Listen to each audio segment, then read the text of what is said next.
जय हिंद दोस्तों, आज सुबह की दो बड़ी खबरें। एक तो डीए/डीआर की वृद्धि और 8वें वेतन आयोग में 4 बड़े बदलाव की मांग। 7वें वेतन आयोग का ये लास्ट बढ़ोतरी जो आपकी जुलाई यानी अभी पिछले 1 जुलाई 2025 से प्रभावी है।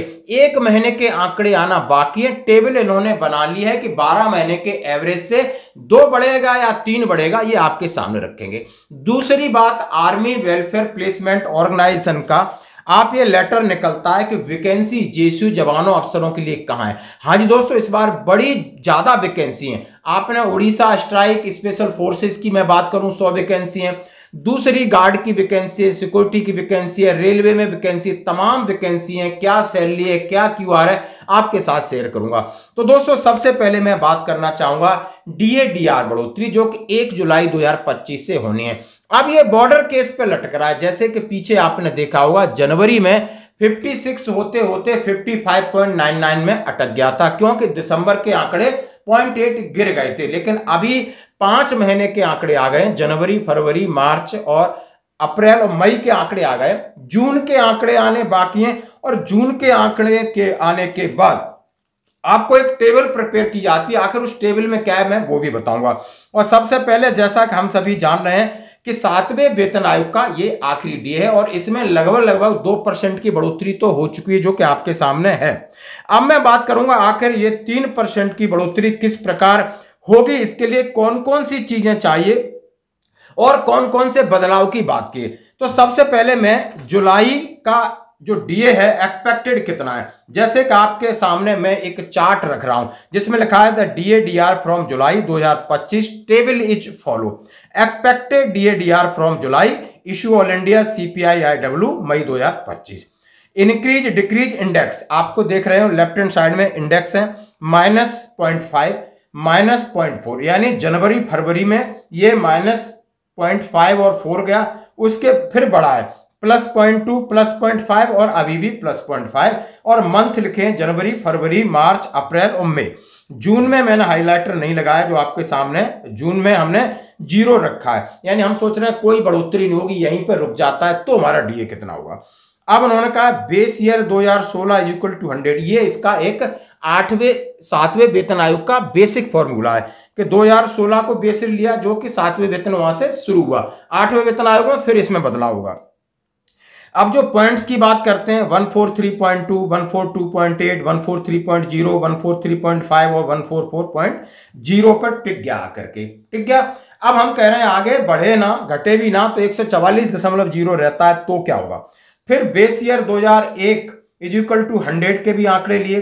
टोटल ऑफ 12 मंथ का हिसाब किताब उन्होंने लिया कि 12 महीने का कितना कितना बनता है, जिसमें 4,905, 4,915, 4,927 इस तरह लगा करके उन्होंने 4,951 तक आ गया। अब जैसे हम कह रहे हैं एवरेज ये 12 महीने का लेते हैं, यानी पिछले लास्ट इसी महीने से इस महीने तक का एवरेज लेंगे और एवरेज उनका आप समझ सकते 408, 409, 410, 411, 412 और 413.25 पे ये खत्म होता है। तो सीधा सीधा उन्होंने कहा है आपका डीए किस तरह बढ़ता है, 58.08% आ जाता है। ये फॉर्मूला बेस्ड है, ये पक्की बात है कि यहीं पे सब कुछ रुक जाता है, तब आपका 58.08 होता है, यानी आपका 3% की बढ़ोतरी दिखा रहे हैं। जैसे कि आपके सामने हमने ये previous expected DA DR from July 2025 all India consumer, उसी आधार पर ये चार्ट हमने बनाया है। तो दोस्तों ये आपके सामने आप ये देख सकते हो। तो लग रहा है सीधा सीधा यदि मैं बात कहूं तो आपकी बढ़ोतरी 3% पे जाएगी। अब 3% पे बढ़ोतरी जाने से क्या असर होगा कि हमारा यानी 8वें वेतन आयोग के लिए फिटमेंट फैक्टर है, तो माना कि हम आगे 2 या 3 और थी तो लगभग 60% पे पहुंच जाता है। 60% पे पहुंच जाता है तो आपका लगभग आपको फिटमेंट फैक्टर 1.60 ऑटोमेटिक मिल जाता है। 1.60 ऑटोमेटिक मिलने के बाद अब आपकी बढ़ोतरी, अब बढ़ोतरी के टर्म्स ऑफ रेफरेंस जो अलग से सेपरेट बनाएंगे। यदि आपकी 20% बढ़ोतरी होती है, 25% होती है, 30% होती है, 35% है, तो फिटमेंट फैक्टर कैसे बदलता है। तो जैसे 160 में यदि इसका 20% वैल्यू निकाली जाए तो 32 निकलता है और 32 प्लस 160 192, यानी 1.92 का फिटमेंट फैक्टर 20% बढ़ोतरी से निकलता है। इसी तरह 25% यानी 160 इंटू 25 डिवाइडेड बाई 100, और जो वैल्यू निकलती है वो निकलती है 20 की। तो आपका 160 प्लस 20 140 निकलती है, और ये सीधा हो जाता है 2। 160 इंटू 25 डिवाइडेड बाई 100 निकलती वैल्यू 40। 160 प्लस 40 200 यानी 2 का फिटमेंट फैक्टर आ जाता है। इसीलिए आप समझ सकते हो 30 का निकलता है तो 2.08 का फिटमेंट फैक्टर आता है, और 35 का 2.16 आता है। तो आप ये समझ सकते हो 20% बढ़ोतरी से कितना होगा, 25 से 30 से आपको आइडिया लग गया। तो डीए भी एक मजबूत आधार होता है। अब मैं बात करूंगा कि आगे क्या 4 बड़े बदलाव की मांग की है। आगे 4 बड़े बदलाव की कैलकुलेटर में बदलाव की मांग की है कि जो 12 महीने का औसत आप ले रहे हो, जैसे मैंने चार्ट पर दिखाया, उसको 3 महीने का औसत लिए, ताकि करंट जो है वैल्यू है, जो करंट डीए है, करंट महंगाई, उसका सीधा फायदा आपको मिल सके। अब 12 महीने पीछे ले जाते तो पीछे अभी महंगाई और पीछे आपकी सुस्ताई रही होगी, तो वो जाकर के इस महंगाई पर असर डाल देता है। इसलिए हमें कोई फर्क नहीं पड़ता, हमें 3 महीने का जो पहला उन्होंने मांग किया। और दूसरी मांग की पॉइंट टू पॉइंट आप डीए दियो। यदि उन्होंने कहा है 58.99 है तो 58.99 दीजिए। अब अभी सरकार क्या कर रही, 0.99 को हटा देती है, 58 देती है।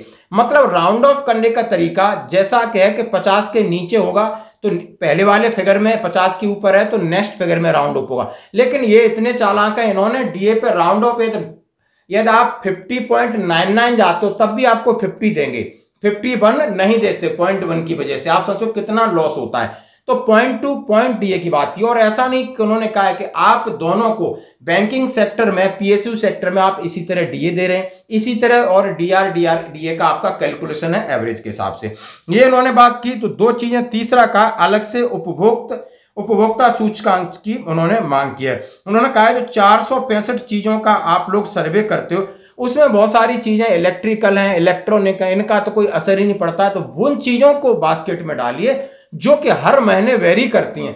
भाई इलेक्ट्रिकल चीजें घर में एक बार लगाते हैं हम, भले घाटा वो बढ़ रही हैं घट रही हैं कोई फर्क नहीं पड़ता, लेकिन जो चीजें हैं रोज की, डीजल है, पेट्रोल है, सब्जी है, खाना है, दाल है, चावल है, कपड़े हैं, एंटरटेनमेंट है, जो करंट की चीजें, उनको आप बास बेटे ज्यादा दीजिए, ताकि उन चीजों को कंसीडर किए तो जो करंट आपका जो डीए महंगाई है वो उस हिसाब से महंगाई भत्ता मिले। तीसरा, और उन्होंने चौथा पॉइंट दिया, वास्तविक मूल्य वृद्धि नहीं मिलती है खुदरा। अब ये जो सर्वे करते हैं वो कहां होलसेल चीजों का रेट लेके आते हो। हमें मार्केट में हम 1 केजी चीज खरीदें, आप 1 कुंटल का भाव लेके आओ, 1 केजी हम खरीदते हैं, हमारी 1 केजी की रिक्वायरमेंट है, तो उसमें भी फर्क पड़ता है। तो ये सारे बदलाव की बात उन्होंने 4 बड़े बदलाव की बात की है। और इसके लिए confederation of central government employees and worker के महासचिव एसबी यादव ने बजट सत्र से पहले कैबिनेट सचिव को पत्र भेजा था कि महंगाई भत्ता, महंगाई राहत, डीआर की गणना, कैलकुलेटर बदलने की मांग। कर्मचारी नेता का कहना था कि डीए की दर तय करने के लिए 12 महीने के औसत को 3 महीने में बदला जाए। केंद्र सरकार के कर्मचारियों को हर 3 महीने में वास्तविक मूल्य का मुआवजा मिलना चाहिए। और उन्होंने कहा है पॉइंट टू पॉइंट रखना चाहिए, और तमाम चीजें जो हमने कही इस तरीके से उन्होंने रखा है। ये आप देख सकते हो इसकी न्यूज।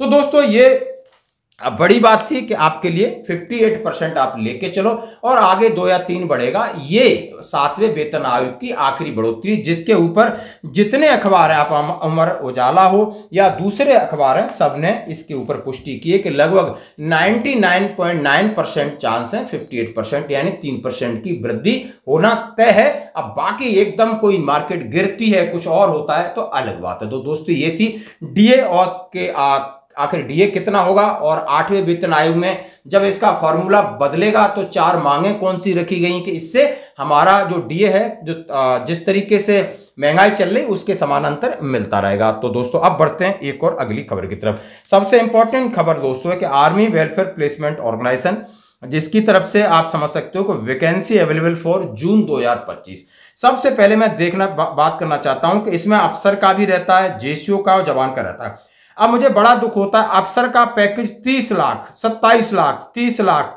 मतलब 25 से 30 लाख अफसर का पैकेज रखा है। और यहां नीचे आया जेसीओ जवानों के लिए 3 लाख का पैकेज रखा है। 3 लाख, 4 लाख, 4.5 लाख, 5 लाख मुझे कहीं नहीं दिखा, 5 लाख है, एक कांस्टेबल है।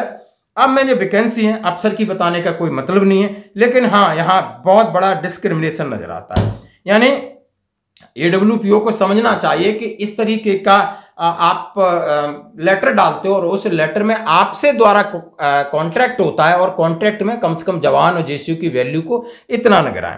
अब मैं बात करूंगा सिक्योरिटी गार्ड कमांडो 20 वैकेंसी पीबीओआर की 7 से 12 लाख पर एनम है।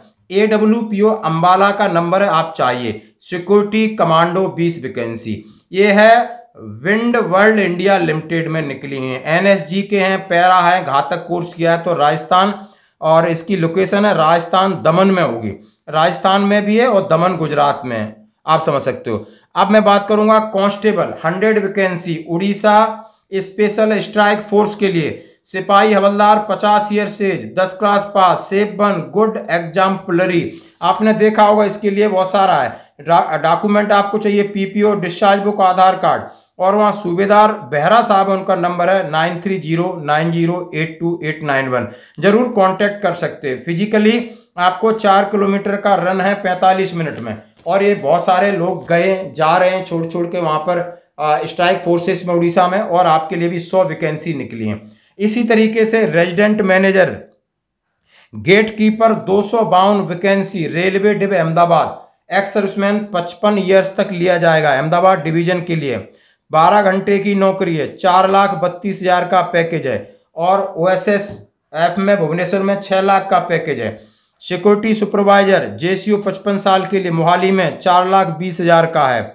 Workshop supervisor armoured security force drill PTWT instructor में 50 वैकेंसी है। ये होम गार्ड सेंटर बेहता एक्स सर्विसमैन इंस्ट्रक्टर हैं, 3,60,000 मिलेंगे। AWPO दानापुर उसको कंडक्ट कर रहा है, इसलिए सिक्योरिटी गार्ड की वैकेंसी है, हॉस्टल वार्डन की वैकेंसी है, ERF ड्राइवर की वैकेंसी है, 700 वैकेंसी है। खाना पीना रहना ये आपको खुद आप हमारे व्हाट्सएप पे मैसेज कर दीजिए, जो भी एक्स सर्विसमैन भाई हैं नौकरी की तलाश में, तो आपके लिए हमने बता दिया अपॉर्चुनिटी है। उड़ीसा में स्पेशल स्ट्राइक फोर्सेस है, यदि आप कमांडो हैं, यदि आप इंस्ट्रक्टर हैं, उसके लिए भी वैकेंसी हैं, यदि आप सिक्योरिटी गार्ड करना चाहते हैं उसके लिए भी हैं, रेलवे गेट कीपर की वैकेंसी हैं।